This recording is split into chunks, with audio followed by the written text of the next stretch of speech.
શિવ સમાન કોઈ દાતા નહીં, વિપત્તિ વિદારણહાર, લજ્જા મોહી રાખ્યો શિવ નંદિકેશ્વર. નમસ્કાર દર્શક મિત્રો, અબ તક ચેનલમાં તમારું સ્વાગત છે. દર્શક મિત્રો, આજે આપણે વાત કરવાના છીએ પવિત્ર માસની. પવિત્રમાં પવિત્ર માસ એટલે કે શ્રાવણ મહિનો.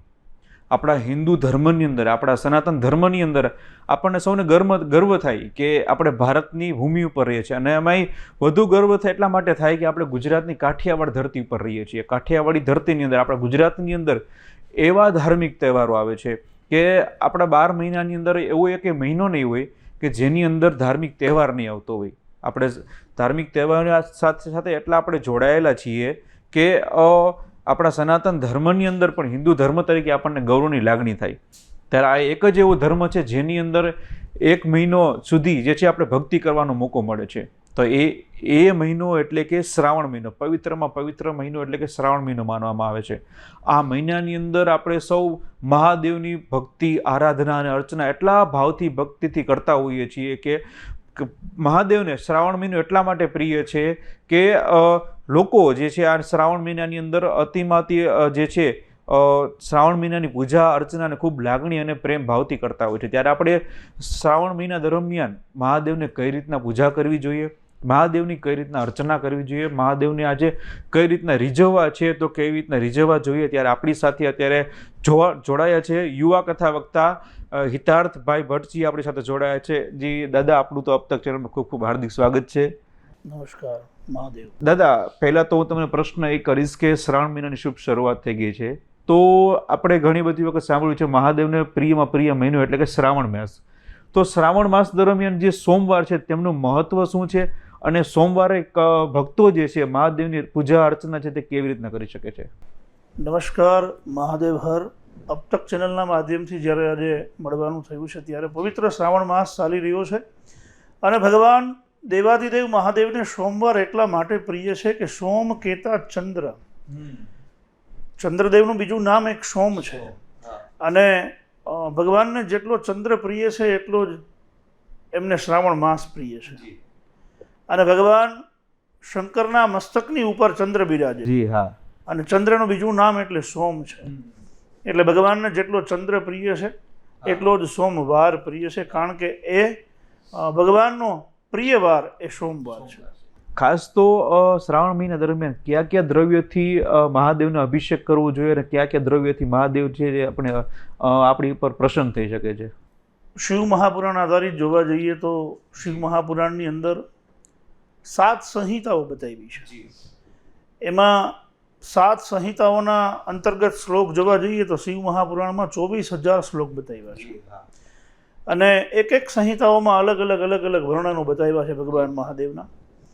પણ ઘણા બધા દ્રવ્યો છે જે ભગવાનના શિવજી ઉપર આપણે અભિષેક કરી શકીએ, એનું ફળ મેળવી શકીએ. પણ જ્યારે 2-5 દ્રવ્યોની ચર્ચાઓ આપણે આજે કરીએ, ભગવાનને ઘણા લોકો છે એ જલથી અભિષેક કરતા હોય. જે મનુષ્ય માત્રને શાંતિ જોતી હોય જીવનની અંદર, તો શાંતિ માટે ભગવાનનો એ જળથી અભિષેક કરી શકાય. પછી બીજું દ્રવ્ય છે ભગવાનને સાકરના જળથી અભિષેક કરો તો તમને વૈભવની પ્રાપ્તિ કરાવે. બરાબર. ત્યાર પછી ત્રીજું એક દ્રવ્ય છે જેને કાળા તલ કહેવામાં આવે. બરાબર. તો કાળા તલ છે એ શત્રુઓ ઉપર વિજય કરાવે. ત્યાર પછી એક સરસવના તેલથી ઘણા બધા લોકો અભિષેક કરતા હોય. બરાબર. તો તમારા જે હિત શત્રુઓ છે, તમારી સાથે રહેતા હોય, તમારી સાથે જમતા હોય, પણ તમારું સારું થાય જોઈ ન શકતા હોય. બરાબર. આવા જે લોકો છે એનાથી રક્ષણ મેળવવા માટે થઈ અને સરસવના તેલથી ભગવાન શિવનો અભિષેક કરવો. પછી ઘણાને ભગવાનના વૈભવ ખૂબ આપ્યો હોય પણ વાણીમાં મીઠાશ ન હોય. ખૂબ ભગવાને ધન સંપત્તિ આપી હોય પણ વાણીમાં મીઠાશ ન હોય. અને વાણીમાં મીઠાશ જોતી હોય તો ભગવાનનો મધથી અભિષેક કરે તો એની વાણીમાં મીઠાશ આવે. બરાબર. એમ ઘણા બધા દ્રવ્યો છે, પણ ઘણા બધા જે દ્રવ્યો છે એ દ્રવ્યોના અલગ અલગ ફળ બતાવ્યા છે શિવ મહાપુરાણની અંદર. ભગવાનના આમળાના રસથી જે અભિષેક કરે તો પણ ભગવાનને ખૂબ પ્રિય છે. બરાબર. એવા ઘણા બધા દ્રવ્યો છે જે ભગવાનને અતિશય પ્રિય. ખાસ તો શ્રાવણ માસ દરમિયાન ભક્તો વહેલી સવારથી મહાદેવની પૂજા અર્ચના કરતા હોય છે, જળાભિષેક કરતા હોય છે. તો આજે ખાસ એ જળાભિષેક કરતા હોય છે ત્યારે કઈ રીતના તે જળાભિષેક, તેના નીતિ નિયમ શું છે? ભગવાન મહાદેવનો અભિષેક કરવા માટે મનુષ્ય માત્ર એ પહેલાં તો જવું જ જોઈએ, કારણ કે ભગવાન મહાદેવ છે એ ભોળોનાથ છે. ભોળોનાથ છે એ વાત. અને ભોળોનાથ એટલે કેવું તો કે ચપટી ભભૂત મેં હે ખજાના કુબેર. હે ચપટી ભભૂત મેં ખજાના કુબેર કા, એક ચપટી ભભૂતમાં કુબેરનો ખજાનો આપી દે ને એવો મહાદેવ છે. અને ભગવાન મહાદેવના અભિષેકમાં હું પ્રથમ એ વાત કરીશ કે ભગવાનને જે લોટાથી અભિષેક કરીએ છીએ એ લોટાની મુદ્રા કેવી હોવી જોઈએ, લોટાને પકડવો કેવી રીતે. હે ઘણા બધા લોકો અભિષેક કરે છે પણ એને ખબર નથી કે લોટો ખરેખર પૂજા અભિષેકની અંદર કેવી રીતે મારે પકડવો જોઈએ, એની મુદ્રા કઈ છે. તો શાસ્ત્રમાં લોટો અભિષેક કરવા માટે લોટાથી એક મુદ્રા બતાવી છે જે આપણે જોઈ શકીએ છીએ કે વચ્ચેની બે આંગળી અને અંગૂઠો છે એ જ લોટાને સ્પર્શ થવો જોઈએ. પહેલી અને છેલ્લી આંગળી લોટાને સ્પર્શ થવી ન જોઈએ, કારણ કે એ પવિત્ર પૂજાની અંદર વર્જિત બતાવવામાં આવી છે. જ્યારે તમે મહાદેવની પૂજા કરો છો તો એ પવિત્ર પૂજા છે, બરાબર. તો પહેલી અને આ છેલ્લી આંગળી છે એ વર્જિત છે. ભગવાનનો લોટો છે એ વચ્ચેની બે આંગળી અને અંગૂઠાથી પકડવો. એની પાછળનું કારણ શું છે? પાંચે પાંચ આંગળીના મહત્વ શાસ્ત્રોમાં બતાવ્યા છે. પહેલી આંગળી છે તો ભગવાન પિતૃની પૂજા માટે બતાવી છે. ક્યારેય પણ પિતૃની પૂજા કરો તો પ્રથમ આંગળીથી પૂજા થઈ છે, એને ચાંદલો કરો તો પહેલી આંગળીથી થઈ છે. બીજી અને ત્રીજી આંગળી છે એ પવિત્ર પૂજામાં બતાવી છે, સાથે અંગૂઠાનો ઉપયોગ કરો તો એ માન્ય છે. પણ છેલ્લી આંગળી છે એ તંત્ર ક્રિયા માટે બતાવી છે. તમે કોઈ તંત્ર સાધનાઓ કરો, તંત્ર ક્રિયાઓ કરો, તંત્ર પૂજાઓ કરો ત્યારે છેલ્લી આંગળીનો ઉપયોગ બતાવ્યો છે, બરાબર. પણ તમે મહાદેવની પૂજા કરવા જાઓ છો તો એ પવિત્ર પૂજા છે એટલે પહેલી આંગળી નહીં, છેલ્લી આંગળી નહીં, વચ્ચેની બે આંગળીને અંગૂઠાથી લોટાને પકડવો અને પછી ભગવાનની પૂજા કરવી. આવી રીતે તમે લોટો પકડીને ભગવાનની પૂજા કરો તો ભગવાન તમારો લોટો સ્વીકારશે. વાહ ભાઈ વાહ. અને અમારા મિશ્રાજી એક વાત કરે છે કે એ હિન્દીમાં કહે છે, એક લોટા જલ સારી સમસ્યા હલ. માત્ર એક જ લોટો જળ તમારી સારી સમસ્યાનો હલ બતાવી દે એવા મહાદેવ છે ને એવો ભોળોનાથ છે, બરાબર. કંઈ ન થઈ શકે તો બસ માત્ર એટલું કરો, નિત્ય રોજ મંદિરે જાવ અને ભગવાનને એક લોટો અર્પણ કરો.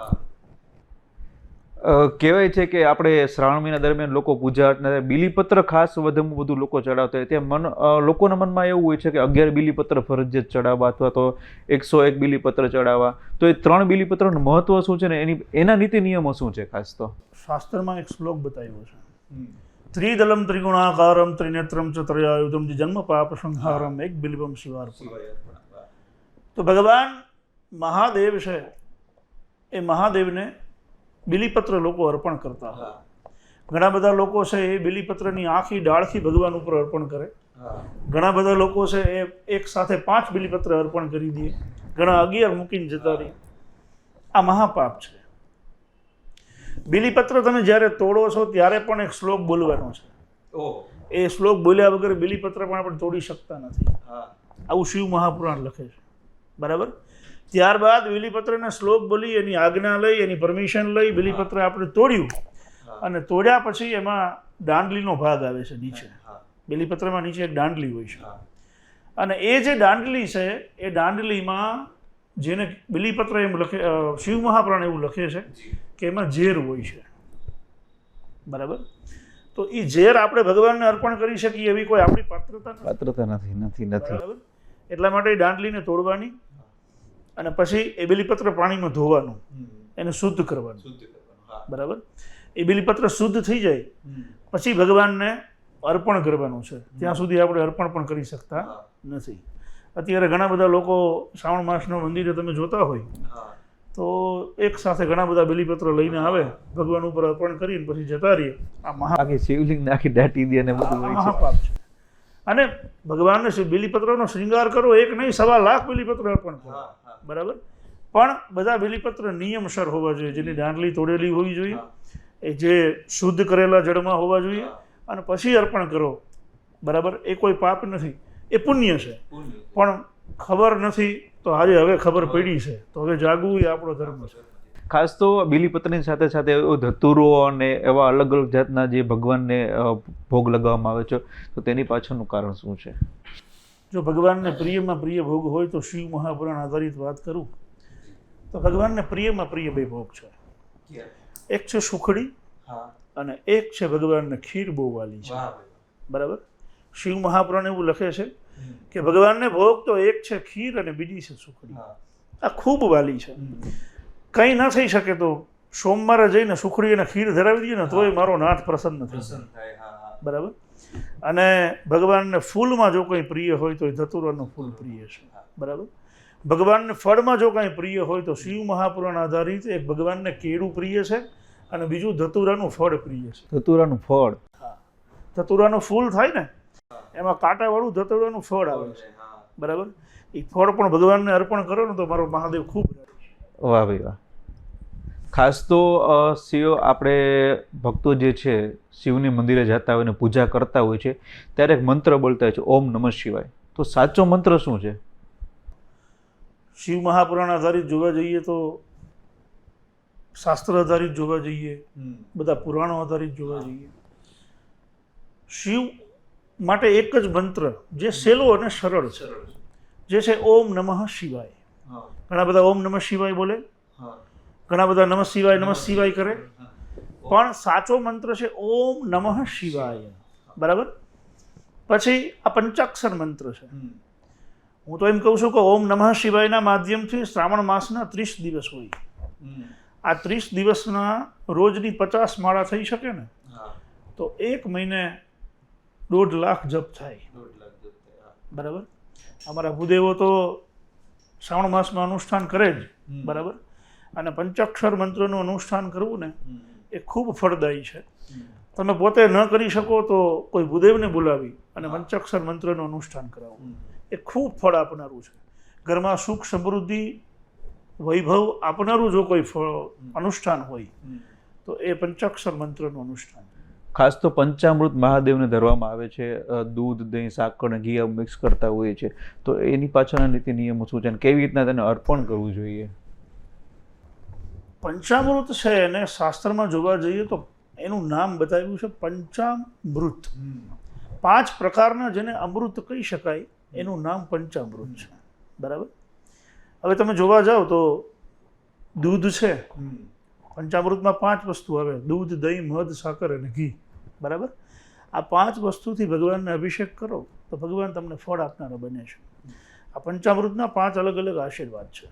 બરાબર. દૂધ છે તો એકદમ સફેદ છે. આ કળિયુગની અંદર જો કાંઈ પવિત્રમાં પવિત્ર ગણાતું હોય તો દૂધ પવિત્ર ગણાય છે. બરાબર. ગાયનું દૂધ લઈ લ્યો તમે કે ભેંસનું દૂધ લ્યો, એકદમ સફેદ છે અને સફેદ દૂધમાં કચરો પડે ને તો બેનો છે ને ચમચીથી બહાર લઈ શકે. પણ હૃદયરૂપી દૂધમાં જ્યારે કચરો પડે ને સાહેબ ત્યારે દુનિયા એમ કે આના જીવનમાં કાળો ડાઘ લાગ્યો. 100%. એટલે દૂધ છે એ ભગવાનને જવાબદારી આપવાનું તત્વ છે. ભગવાન જેટલું દૂધ સફેદ છે ને એટલું મારું હૃદયરૂપી દૂધ સફેદ બનાવે. બરાબર. અને ભગવાન આ દૂધમાં કદાચ કચરો પડે તો અમે બહાર કાઢી શકીએ, પણ હૃદયરૂપી દૂધમાં કચરો પડશે ને તો ભગવાન તો સમાજ એમ કહેશે કે કાળો ડાઘ લાગશે. બરાબર. એટલે ભગવાન વિનંતી દૂધ અર્પણ કરીને એટલી કરું છું કે મારા જીવનમાં કાળો ડાઘ ન લાગે. મારું દૂધ છે, મારું હૃદય છે એ દૂધ જેવું સફેદ છે. એ કાયમ માટે દૂધ જેવું સફેદ રહે અને દૂધ જેટલું પવિત્ર રહે ને એવી એક વિનંતી કરું છું. એટલે ભગવાનને દૂધથી લોકો અભિષેક કરે છે. બરાબર. અને દૂધથી અભિષેક કરો એટલે જીવનમાં પવિત્રતા આવે જ સાહેબ, એમાં ક્યાંય શંકાને સ્થાન નથી. પણ કરવું એ આપણી ફરજ છે, પછી દેવું એ તો એના 100%. તમારે કેટલો વિશ્વાસ છે એની પ્રત્યે, કેટલી લાગણી છે મહાદેવ પ્રત્યે. ખાલી જેમ દૂધ અભિષેક કરી આવો તો પણ મહાદેવ તમારો પણ એમાં ભાવ હોવો જરૂરી છે. અને શિવ મહાપુરાણ એવું લખે છે કે બને તો ગાયના દૂધથી જ અભિષેક. ગાયનું દૂધ અતિ પવિત્ર છે અને ભગવાનને દૂધ વાલું છે પણ ગાયનું દૂધ વાલું છે. બરાબર. એટલે શક્ય હોય તો ગાયના દૂધથી જ અભિષેક કરો. અને બીજું તત્વ બતાવ્યું છે દહીં. તો દહીં છે એ શ્રદ્ધાનું પ્રતીક છે. ભગવાનને દહીં અર્પણ કરીએ ને એટલી વિનંતી કરવાની છે કે ભગવાન જેમ રાત્રે મેરવણ કરે ને સવારે દહીં જામી જાય એમ કદાચ અમને તું જીવનમાં ગમે એટલા પૈસાવાળા બનાવી દે પણ તારા પ્રત્યેની શ્રદ્ધા ઓછી ન થવી જોઈએ. અમે સવારે જાગીએ ને તો મોઢામાં મહાદેવ મહાદેવ મહાદેવ હોવું જોઈએ. પણ આજનો માણસ છે ને એ જેમ જેમ પૈસા આવતા જાય ને એટલે ભગવાનથી વિમુખ થતો જાય છે. એટલે કહેવાનો ભાવાર્થ એ છે કે ભગવાનને દય અર્પણ કરીને એટલે વિનંતી કરો કે ગમે એટલા પૈસાવાળા બનાવો પણ સવારે જાગીને તારા મંદિરે રોજ આવવાનું, સવારે જાગીને તારું નામ મુખમાં હોય ને એવી કૃપા કરવી. ત્યાર પછી ત્રીજું દ્રવ્ય છે સાકર છે. સાકરની અંદર ગુણ કેવો તો કે ભળી જવાનો ગુણ છે. હે એ તમે દૂધમાં પધરાવો, જલમાં પધરાવો, કોઈ પણ લિક્વિડમાં પધરાવો, 10 મિનિટ પછી સાકર ક્યાં ગઈ ખબર નથી. તો સાકર ભગવાનને જેમ સાકરમાં જે ગુણધર્મ છે તો ભગવાન અમે પણ એ સાકરની જેમ હળી મળીને બધા સાથે ભળીને રહીએ ને એવી કૃપા કરવી. ત્યાર પછી ચોથું દ્રવ્ય છે પંચામૃતનું, જેનું નામ છે ઘી. ઘી છે ને એ શક્તિ પ્રધાન છે. ઘીમાં એક નાનો એવો દીવો કરીએ ને તો એ પ્રકાશ આપે, અંધારાને અજવાળામાં ફેલાવે, અજવાળું કરે. તો ઘી છે એ ભગવાનને ઘી અર્પણ કરીને ભગવાનને એવી પ્રાર્થના કરવી છે કે ભગવાન મહાદેવ જેમ એક ઘી છે એમાં દીવો થાય અને પ્રકાશ ફેલાવે, તો એવી રીતે અમે પણ કોકના ઝૂંપડામાં જઈને ક્યાંક ઘી બનીએ અને કોકના ઝૂંપડામાં પ્રકાશ થાય ને ત્યારે અમારું આ જીવન સાર્થક ગણાય. આવો જીવનમાં એકવાર અવસર આપજે ભગવાન કે કોઈના ઘરમાં, નાના માણસના ઘરમાં અમે ક્યાંક દીવો બનવા માટે જઈ શકીએ. એટલે ક્યાંક ઘી બની અને દીવોને પ્રજ્વલિત થાય એમાં ક્યાંક અમે નિમિત્ત બનીએ એવી કૃપા કરીએ. અને પછી છેલ્લું તત્વ બતાવ્યું છે મધ. બરાબર, મધ છે એ અતિમાં અતિ જેને કહી શકાય. મધ બને કેવી રીતે? આ બહુ સમજવા જેવી વાત છે. મધ બને છે કેવી રીતે તો કે મધમાખી છે ને એ ફૂલમાંથી રસ લે, પછી મધનો પૂડો બનાવ્યો હોય ત્યાં જઈને વોમિટ કરે ને ત્યારે એમાં મધ આવે છે. તો આપણે વોમિટને તો અપવિત્ર ગણીએ છીએ, છતાંય એ મધ પવિત્ર છે કારણ કે મધમાખીનું મધ છે. અને મધમાખી છે એ મધ બનાવે, આપણે મધ લઈને મંદિરે જઈએ અને ભગવાનને બી વિનંતી કરી ભગવાન બંગલા, મોટર ગાડી, નોકર ચાકર ઘણું બધું તો આપ્યું, વૈભવ ખૂબ આપ્યો, પણ ભગવાન વાણીમાં મીઠાશ નહીં હોય ને તો જીવન નકામું છે. એટલે ભગવાન જેટલું મધ મીઠું છે ને એટલે અમારા જીવનમાં વાણીમાં મીઠાશ દેજે, તો મધથી વાણીમાં મીઠાશ ભગવાન. ખૂબ સુંદર આપણે વાત કરી. અને દાદા વાત કરું તો શ્રાવણ માસ દરમિયાન આપણે મંદિરો જોતા હોય કે બહુ મોટી ભીડ લાગેલી હોય અને જેવો શ્રાવણ મહિનો પૂરો થાય એટલે મંદિરે કોઈ કાળા કાગડા ન ઉઠતા હોય. તો શ્રાવણ માસ દરમિયાન જ શું કામ લોકો પછી શું કામ પૂજા નથી કરતા, એનું કારણ શું છે? અબ તક મીડિયાના માધ્યમથી આજે મારે કહેવાની ઈચ્છા થઈ કે લોકો શ્રાવણ માસમાં ખૂબ ભીડ સાથે મંદિરે શ્રાવણ માસમાં પૂજા માટે જાય. શ્રાવણ માસ પરિપૂર્ણ થાય એટલે ત્યાં મંદિરે કોઈ હોતું નથી. તમે જેમ કહો છો એમ પૂજારી અને જે નિત્ય જતા હોય 4-5 જણા હોય છે. પણ કોરોના પછી ખૂબ સારો સમય આવ્યો છે કે લોકો મંદિરે જતા થયા છે. શ્રાવણ માસ છે એ ઓમ જોવા જાવ તો એક આખા વર્ષનો ચાર્જિંગ કરવાનો મહિનો છે. આખા વર્ષમાં 1 મહિનો એવી પૂજા કરો કે તમારું જીવન ચાર્જ થઈ જાય. બરાબર, એટલે લોકો 1 મહિનો એવી પૂજા કરશે કે જીવનને ચાર્જ કરશે. જેવું ચાર્જિંગ થઈ જશે એટલે પછી ભગવાનની રીતે અને માણસની રીતે. માણસ સ્વાર્થી બની ગયો છે આ સમયની અંદર. બરાબર, એટલે કહેવાનો વ્યવહાર થઈ છે કે મનુષ્ય માત્ર એ નિત્ય શિવની પૂજા કરવી જોઈએ. કારણ કે બધા ગ્રહોના અધિપતિ ભગવાન શંકર છે. ઘણા બધા લોકો હશે જે હાથની અંદર નંગ પહેરતા હશે, ઘણા બધા લોકો હશે એ ગ્રહોની પૂજા કરાવતા હશે. ગ્રહો છે એની દશા, મહાદશા એનું કામ કરવાના જ છે. બરાબર, પણ એમાં ઘણી વખત એવું બનતું હોય કે સોનાના પાયે પનોતી હોય, ઘણી વખત લોઢાના પાયે હોય, તો એમાં ગ્રહો પોતપોતાનું કામ કરવાના છે. નાના મોટા ફટકા જીવનમાં આવવાના છે. બરાબર, પણ મોટો ફટકો છે એ જીવનમાં વધારે નુકસાન ન આપે એના માટે થઈને બધા ગ્રહોના અધિપતિ ભગવાન શિવની પૂજા આપણે કરવી જોઈએ. બરાબર, એટલે હું એ બીજું કંઈ નથી કહેતો કે તમે રોજ ભગવાનના ત્યાં જઈને 1-1 કલાક પૂજાઓ કરો, પણ એટલું કહું છું કે સવારે ચા, પાણી અને નાસ્તો કર્યા પહેલાં ભગવાન શિવને જો લોટો અર્પણ થઈ જાય ને તો તમારું જીવન છે ને એ ધન્ય થઈ જાય. બસ બીજું કંઈ કરવાની જરૂર જ નથી. મુશ્કેલીઓ તો આવવાની છે પણ મુશ્કેલીઓ તો સામનો કરવાની જે શક્તિ છે તે મહાદેવ આપણને આપે. મહાદેવમાં છે, કારણ કે એ દેવ નથી, એ મહાદેવ છે. દેવોનો દેવ છે, એ મહાદેવ છે. ખાસ તો આપણે જેની વાત કરીએ છીએ શિવની, તો શિવ તત્વ શું છે ને એની અનુભૂતિ છે તે કેવી રીતના થઈ શકે? શિવ તત્વ છે એ કલ્યાણકારી તત્વ છે અને એટલું કલ્યાણકારી તત્વ છે કે જેનું વર્ણન કદાચ તમેનું હું સવાર સુધી કર્યા કરીએ તો પણ એ પૂર્ણ ન થઈ શકે. પણ શિવ તત્વ છે એ એવું તત્વ છે કે કદાચ દુનિયાના કોઈ પણ છેડે તમે જાઓ, દુનિયાના કોઈ પણ ભગવાન પાસે જાઓ, પણ અંતે તો મારે ને તમારે ક્યાં જવાનું છે? શિવ તત્વ પાસે જવાનું છે. કારણ કે શરણાગતિ અને મોક્ષની પ્રાપ્તિ એ શિવ જ આપશે. બરાબર. ઘણા બધા લોકો છે એમ કે અમે શિવ મંદિરે ન જઈએ, અમે શિવનું નામ ન બોલીએ. બરાબર. પણ અંતે તો દીવો લઈને પરિવાર ત્યાં જ જશે અને શિવ જ એ દીવાનો સ્વીકાર કરશે. હે એટલે મારી વિનંતી એ છે કે શિવ તત્વ છે ને એ કલ્યાણકારી છે અને શિવ તત્વ છે એ મોક્ષ આપનારું તત્વ છે. એટલે શિવ છે એની અનુભૂતિ તો બીજી કંઈ ન હોઈ શકે. એની અનુભૂતિ એટલી જ હોય કે શિવ છે ને એ જીવનું કલ્યાણકારી તત્વ છે.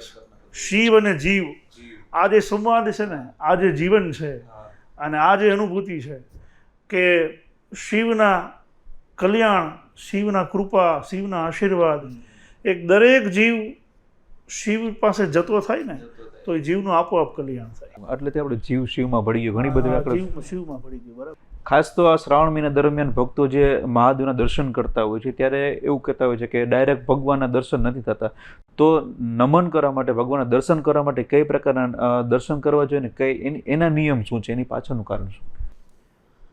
પ્રથમ તો મનુષ્ય માત્ર જ્યારે મંદિરે જાય ત્યારે ઘણી વખત હું પણ મંદિરે જતો હોય તો જોતો હોય કે લોકો આવીને સીધા શિવ પૂજા કરીને જતા રહે છે. બરાબર. પણ ખરેખર શિવ મહાપુરાણ આધારિત જોવા જઈએ તો એ ક્રમ ને નિયમ એવો છે કે પ્રથમ મનુષ્ય જ્યારે મંદિરમાં આવે છે ત્યારે આંખ બંધ કરીને પ્રથમ ભૈરવને નમસ્કાર કરવાના છે. કારણ કે ભૈરવ છે એ ભગવાન શિવનો ગણ છે. સચિવને મળવા જવું છે તો પહેલાં એના પીએને મળવું પડે. બરાબર. પીએને ન મળો ત્યાં સુધી સચિવની અપોઇન્ટમેન્ટ ન મળે. એટલે પહેલાં કદાચ ભૈરવનું મંદિર હોય તો પ્રથમ ભૈરવના દર્શન કરો. ભૈરવનું મંદિર ત્યાં ન હોય તો આંખ બંધ કરી અને ભૈરવનું સ્મરણ કરો. પછી તમે શિવ મંદિરમાં જાઓ એટલે પ્રથમ એના પગથિયે નમન કરો.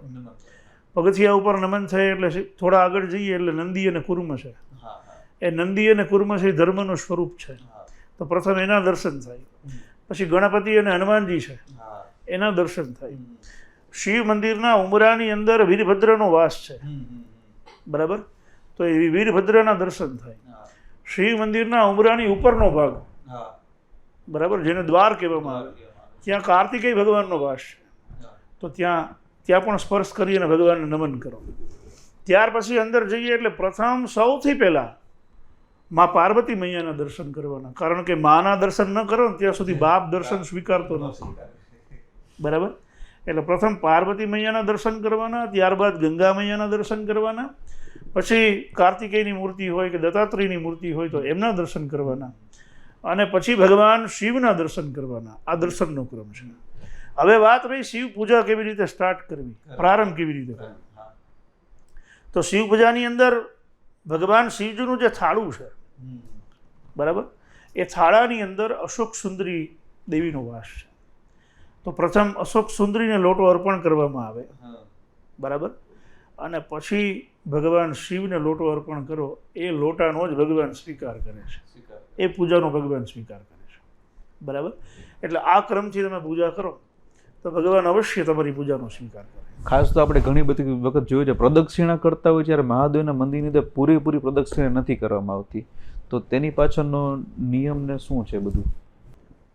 કથા અનુસાર જોવા જાવ તો વાત ખૂબ લાંબી છે, પણ ટૂંકમાં કહું તો મહાદેવ છે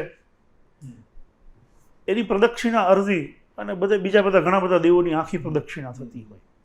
તો મહાદેવની જે પ્રદક્ષિણા છે એ અડધી એટલા માટે કરવામાં આવે છે કે મહાદેવની પ્રદક્ષિણા ભગવાન ગણેશજીએ કરેલી, મા પાર્વતી અને ભગવાન શિવની, અને એના વગર બીજું કોઈ પ્રદક્ષિણા પૂર્ણ કરી શકતું નથી. કારણ કે ગણેશ છે એનો દીકરો છે.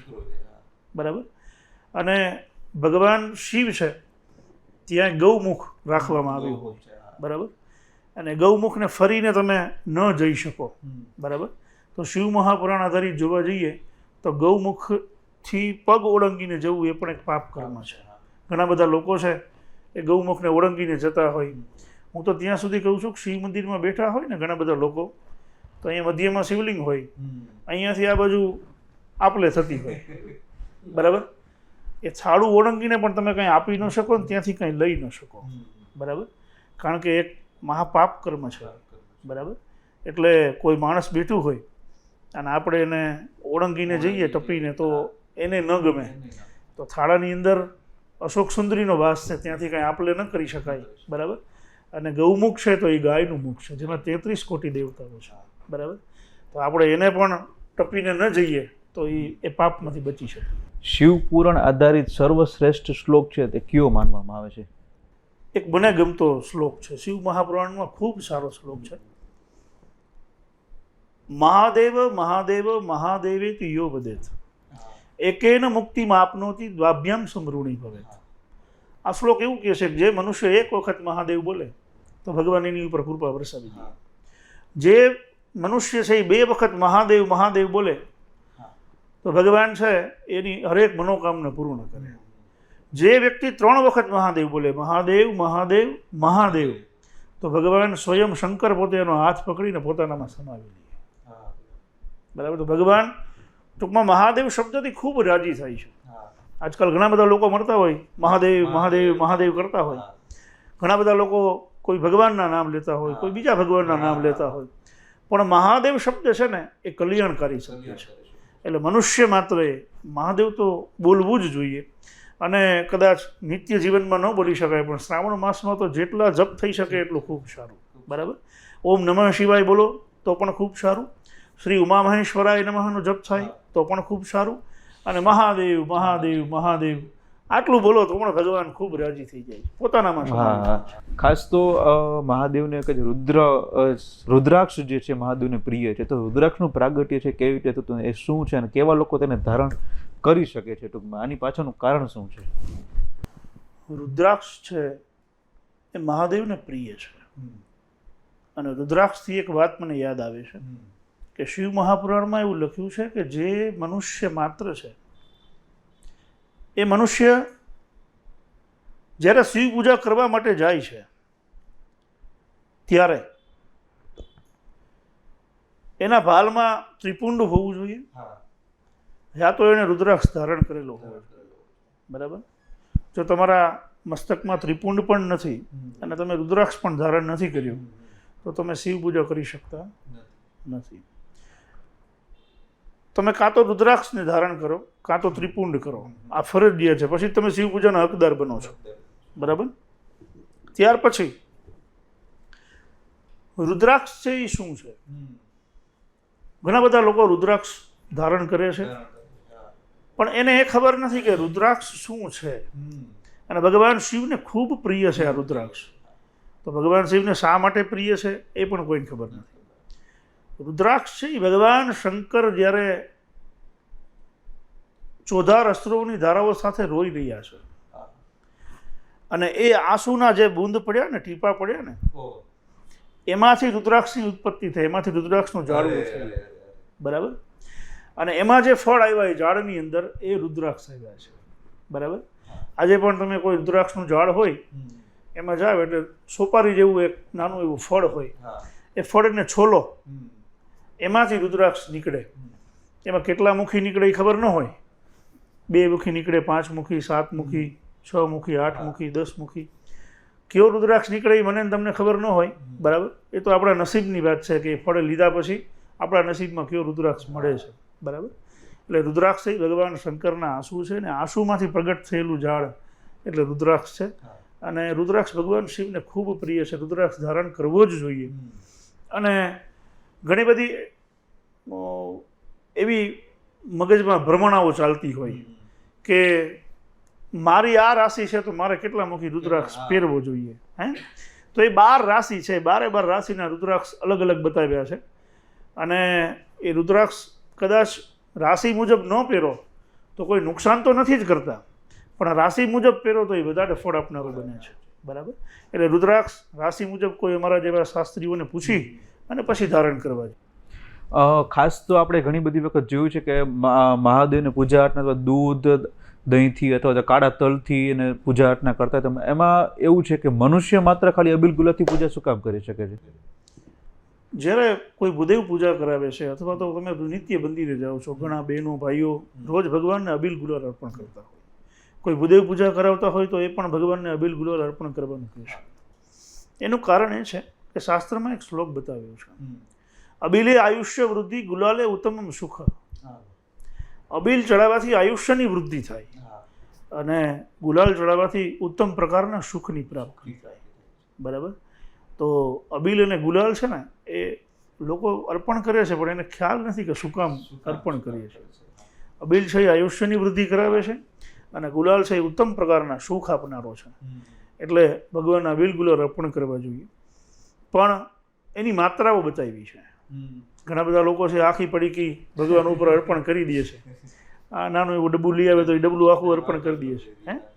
પણ જે પાત્રમાં તમે અબીલ ગુલાલ લઈ આવો છો એમાંથી એક એક ચપટી અબીલ ને એક ચપટી ગુલાલ એ ભગવાનને અર્પણ કરો તો ભગવાન ખૂબ આશીર્વાદ આપનારા છે. ખાસ તો દાદા આજે અબતકના આંગણે આવ્યા છો અને અબતકના દર્શક મિત્રોને એવી કોઈ વાત કે મહાદેવને શ્રાવણ મહિના દરમિયાન લાભદાયી હોય અને મહાદેવ પ્રસન્ન થાય એવી કોઈ વાત કરો કે. અબતકના માધ્યમથી હું દર્શક મિત્રોને એટલું જ કહેવા માગીશ કે મનુષ્ય માત્ર એ શિવ પૂજા નિત્ય કરવી જોઈએ. માત્ર શ્રાવણ માસ નહીં પણ 12 માસ શિવ પૂજા કમ્પલસરી કરવી જોઈએ, કારણ કે એ કલ્યાણકારી છે. અને રોજ જે મનુષ્ય માત્ર શિવ પાસે જાય ને એને ભગવાન પાસે જઈને ક્યારેય માગવાની જરૂર નથી પડતી, ભગવાનને દેવું પડે છે. જીવન એવું બનાવો કે ઈશ્વરને આપવું પડે. ભગવાન ઈશ્વર પાસે ક્યારેય માગવું ન પડે. આજનો માણસ છે એ માગવા માટે જઈ રહ્યો છે એટલે તકલીફો વધી છે. એટલે મારું કહેવાનું એવું છે કે બસ મંદિરે જાઓ, શિવ પૂજા કરો, એને કાંઈ ન કહો, બધું જોવે છે, કારણ કે એનો કેમેરો છે ને એ સૌથી મોટો છે. એટલે ભગવાન શિવની પૂજા નિત્ય કરો. બીજું, શનિ રવિ રાજકોટ ધુવડા બંધ છે. લોકો મોજ શોખ આનંદ કરે છે ને રાજકોટ રંગીલું શહેર છે. એમાં સનાતન ધર્મની વાત આવે તો પણ રાજકોટ મોખરે હોય, આનંદ કરવાની વાત આવે લોકમાન્યની તો પણ રાજકોટ મોખરે હોય, અને રાજકોટ છે એ રાત્રે જાગતું હોય ને દિવસે જાગતું હોય એવું આ રંગીલું શહેર છે. અને રાજકોટના લોકોને એટલું જ કહીશું કે કદાચ એકાદ શનિ રવિ બીજા ખર્ચા ન કરતા ભગવાન મહાદેવનો અભિષેક કરો.